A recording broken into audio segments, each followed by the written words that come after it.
Bonjour et bienvenue dans la seconde vidéo de cette série consacrée à l'apprentissage de GreenSock Animation Platform.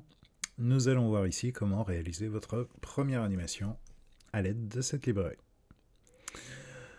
Donc juste pour le contexte, j'ai un petit fichier HTML ici. Comme on l'a vu dans la vidéo précédente, il charge donc un fichier CSS qui pour le moment est vide, jQuery depuis un CDN et TwinMax depuis un CDN, ainsi qu'un fichier main.js que j'ai ici dans un dossier JS à côté de mon fichier HTML qui lui est également vide.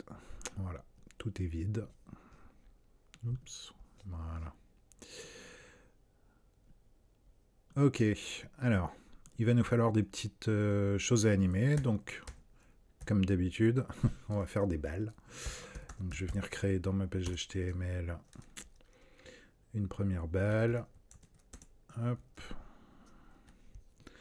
Très bien. Dans le style CSS, on va faire un micro reset au niveau des marges. Donc margin 0 sur le HTML et sur le body. Padding 0. OK. Ensuite, on va faire un sélecteur sur la classe balle. On va lui donner une width de 150 pixels, une height de 150 pixels. Je vais lui donner par défaut un background noir. Ok. Ensuite, on va positionner cette balle au centre de l'écran. Donc pour ça, je vais lui mettre une position absolue. Un top à 50% et un left à 50% également.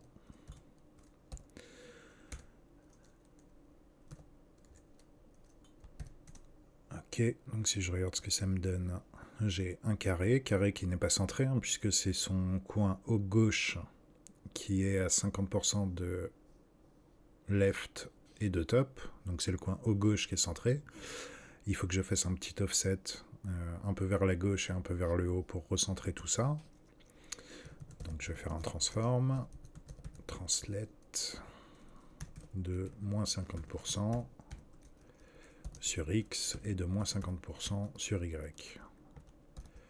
Voilà, donc ces pourcentages sont relatifs à l'objet lui-même. Donc là, ma balle fait 150 pixels de large et de haut, enfin ma div pour le moment, puisque c'est un carré.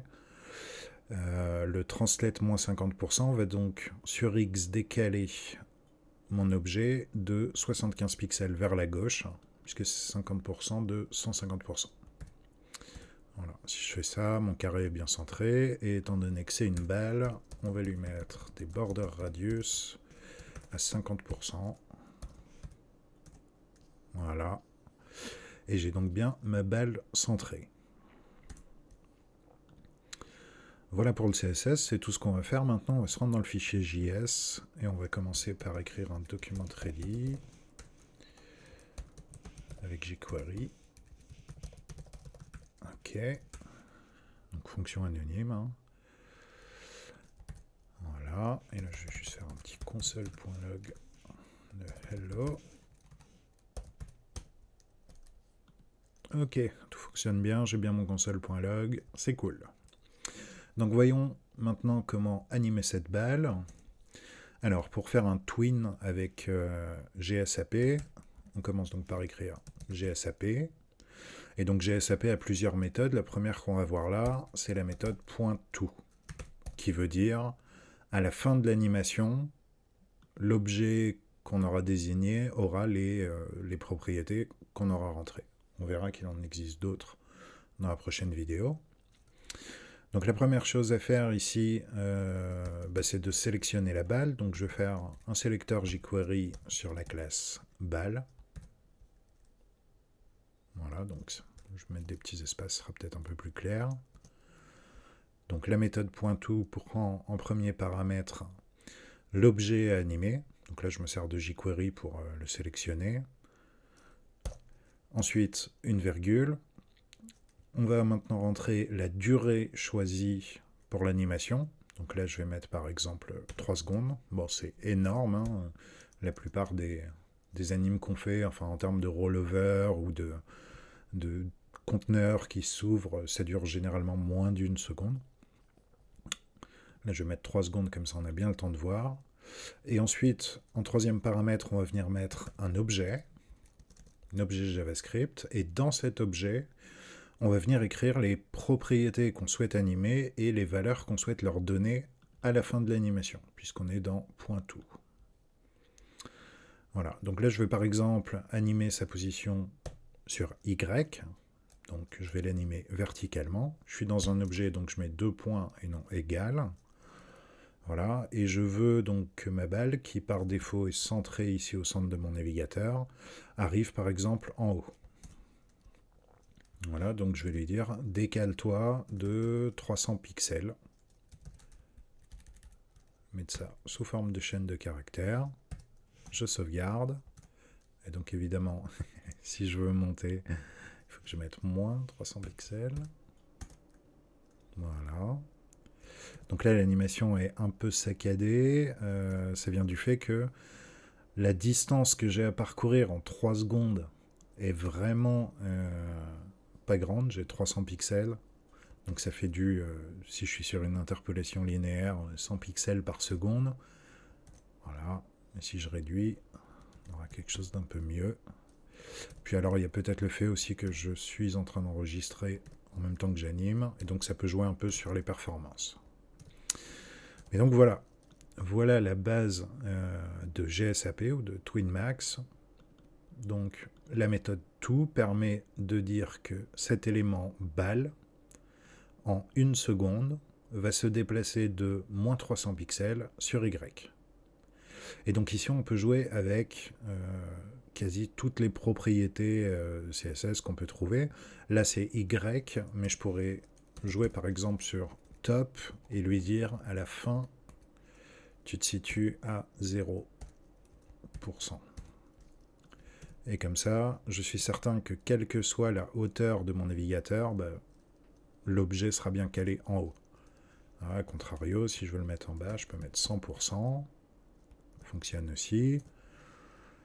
Alors on peut jouer sinon sur le left, dire qu'à la fin de l'animation, il va être à 100%, et c'est là où vous voyez que c'est intéressant, puisque si je resize mon navigateur,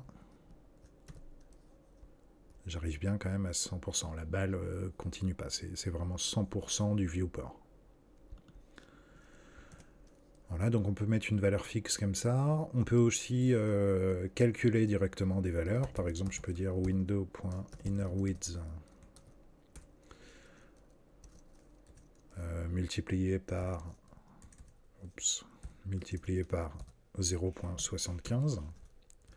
Donc autrement dit, le left sera égal à la largeur de mon navigateur fois 0.75, donc les 3/4 de la largeur du navigateur. Bon, ce qui revient à écrire clairement 75% comme ça. Bon, si je fais ça, il s'arrête là. Et si je remets mon petit calcul, ça revient au même. Mais parfois, ça peut être intéressant si vous avez des conteneurs qui se redimensionnent ou quoi. Vous voyez, on peut faire un calcul en live au moment où on lance l'animation. Et donc, on peut animer plusieurs propriétés à la fois. Par exemple, ici, j'anime le left. Je lui dis qu'à la fin, la valeur, c'est 75% de la largeur de mon navigateur, mais je peux également jouer sur sa hauteur. Et comme je suis dans un objet, je peux mettre une virgule, le nom de la propriété d'après, par exemple le top, et le top, je veux qu'à la fin, il soit à 0. Voilà.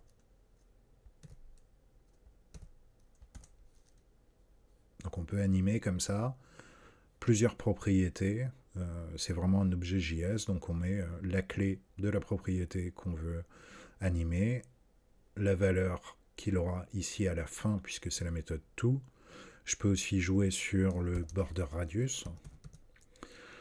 Donc là, je vais écrire border radius en camel case. Voilà, et à la fin, c'est 0.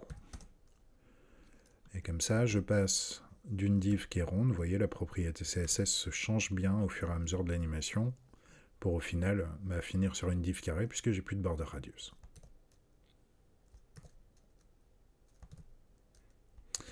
Voilà, donc maintenant que vous avez compris le principe, dans la prochaine vidéo, je vais vous montrer d'autres méthodes.